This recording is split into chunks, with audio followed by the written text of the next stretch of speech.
అన్న బైక్ వచ్చేసి పల్సర్ 150 మనకైతే ఆయిల్ చేంజ్ అయితే వచ్చింది. సార్ అయితే రన్నింగ్ లో సౌండ్ వస్తుందని చెప్పారు.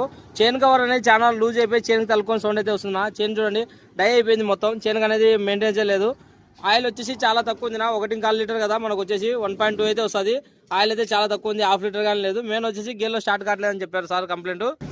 క్లచ్ కేబుల్ అయితే కట్ అయిపోయింది. మనకి ఇక్కడైతే కనబడుతుంది కదా, 2 సార్లు అయితే కట్ అయిపోయింది. దీని క్లచ్ లివర్ గానీ అరిగిపోయింది. చాలా అంటే చాలా క్లచ్ లివర్ ప్లే అయితే ఉంది. ఇది మనం ఏ బైక్ సర్వీసింగ్ చేసినా కంపల్సరీ క్లచ్ అనేది గ్రీస్ అయితే పెట్టేయాలన్నా.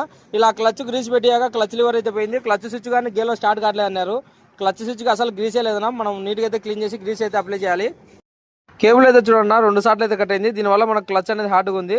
దీనివల్ల క్లచ్ పెట్లు అయితే పోతాయి. మనకు క్లచ్ లివర్ కానీ హోల్ అనేది పెద్ద ఉంది. దీనివల్ల ప్లే అవుతుంది, గేర్లు అనేది హార్డ్గా పడుతున్నాయి. మనం అయితే మొత్తం జనరల్ సర్వీసింగ్ చేసి క్లచ్ కేబుల్ క్లచ్ లివర్ కానీ మొత్తం మార్చేసాంనా. బైక్ అయితే వేయాలి సార్కి.